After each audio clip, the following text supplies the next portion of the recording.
Today, our Bassmasters TV cameras are on the Potomac River at Charles County, Maryland, for the Bassmaster BP Top 100 tournament. This is tidal river fishing. Being at the right place at the right time is uppermost in a game plan. Bass move and bite with the changing tidal conditions. At low tide, the largemouth hold on the wood. Flipping a jig is a proven technique. On high tide, work the grass beds along the river channel. A soft plastic jerk bait or buzz bait makes them strike in the weeds, and the action, it's hard stopping. But the key to winning this 4-day tournament could be a crankbait. It's the go-to lure for the pros when they need a bite. Stay tuned. I'm Bob Cobb. The Bassmasters will be right back with first round action in the $291,000 Bassmaster BP Top 100 from the Potomac River.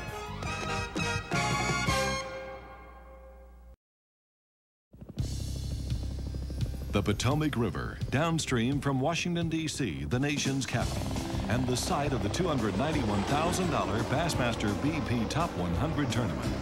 A 4-day event on the Bass Angler Sportsman Society's tournament trail, pairing the top pro anglers with amateur partners.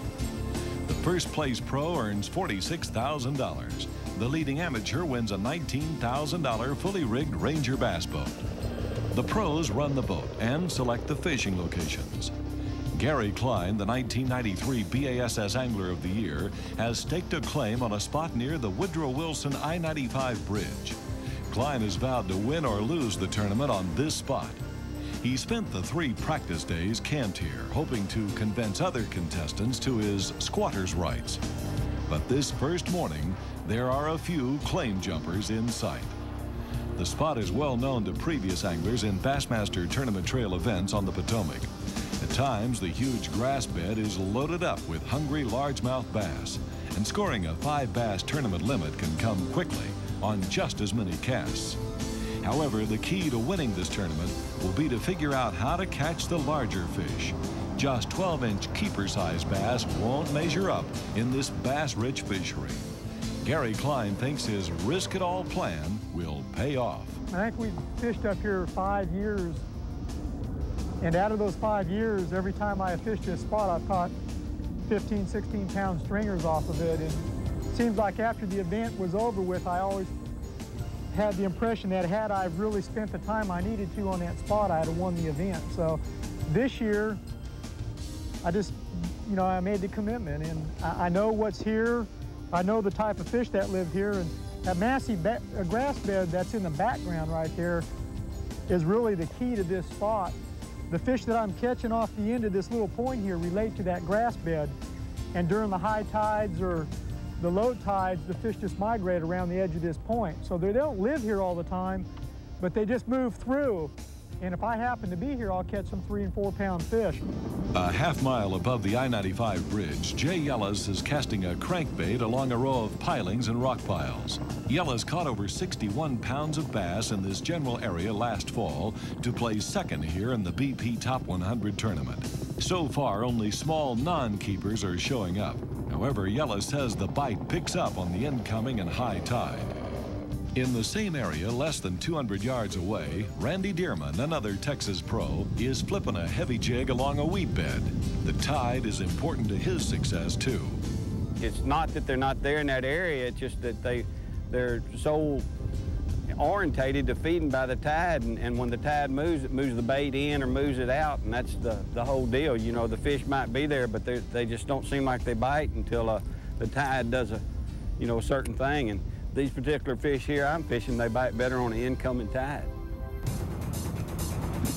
Less than 150 yards distant, on the west bank of the Potomac, David Fritz, the 1993 Bassmasters Classic World Champion, is catching bass this first day. As would be expected, Fritz is using a crankbait, a Pose 300 series. He's been working the diving plug over the top of underwater vegetation. Fritz, who last week won the Bassmaster Virginia Invitational, is among the favorites here, too. David weighed in over 55 pounds in the September 1992 tournament to place third. And this size bass will put the North Carolina pro in contention again at this afternoon's weigh-in. From the looks of the creeks, the Charles County, Maryland Tourism Department hasn't been exaggerating when they talk about world-class bassin' on the Potomac. Anything less than a 5 bass bag is way below par in the pro division. Tommy Biffle of Oklahoma takes the early lead with 15 pounds 6 ounces. Texas pro Randy Dearman weighs in 15 pounds 8 ounces, but a dead bass costs him 2 ounces and the outright lead. So Dearman and Biffle share the leaderboard honors with 15 pounds 6 ounces, followed by Claude Fishburne of Georgia with 14 pounds 12 ounces. Fishburne's 6-pound 5-ounce lunker earns a $1,000 bonus for the big bass of the day. But amateur Randy Scully of Trenton, New Jersey bested the pros. This 6-pound 6-ounce lunker is worth $400 and a lunker-size grin. Defending champion Jim Bitter of Florida has 8 pounds 11 ounces. A slow start for him. Last time, Bitter scored 68 pounds 15 ounces, almost all of it off a single rock pile. Go back to some of the same order? Yeah, like Mother Hubbard's cover, the rock was bare today. It happened. Day 2, sunny and bright. Perfect conditions for Tommy Biffle and his favorite flippin' technique. The co-leader is working a tributary just minutes from the weigh-in location. For the moment, Biffle is casting a topwater buzzbait while moving between shoreline targets. The surface skimmer is also a good bird dog. A missed strike, but maybe not a lost opportunity. Take note of Biffle's quick reaction, his 1-2 punch. He follows up with a jig and pork combo. And bingo! He's got his first keeper of the day.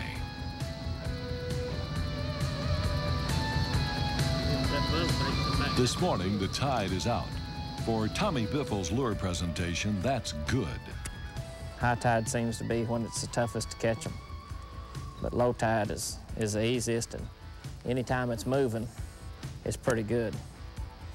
Making a current and making them feed. The thing I found out, if you find a good area on these trees like these, is every time that tide moves, it can reposition those fish and move some more fish up on them. So it's not like fishing at home where if you catch a fish out of a tree, you know, you might as well not come back.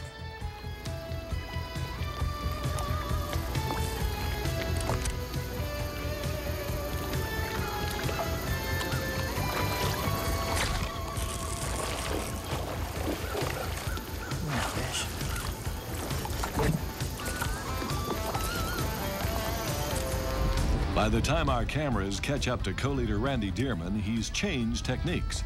Early this morning, a jig and pork produced a few strikes along his upriver weed bed. Now he's fishing a spinnerbait over the scattered grass with some success. But he's struggling today to weigh in a 5 bass limit. However, for Tommy Biffle, his day is progressing according to plan.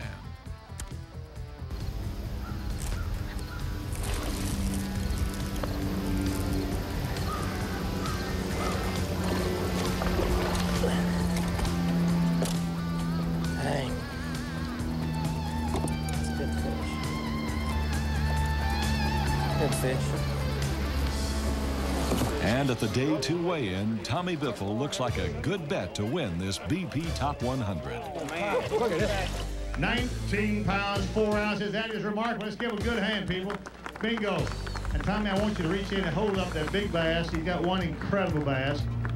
This fat bass is going to go up with a make what weight is it? Go with 6 pounds. Look at this, people.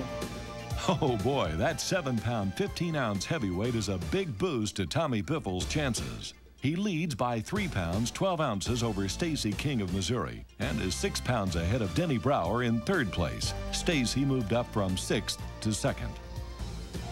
Stay tuned. The Bassmasters will be right back with 3rd round action in the Bassmaster BP Top 100 tournament on the Potomac River from Charles County, Maryland. He didn't have enough weight to his body, did he?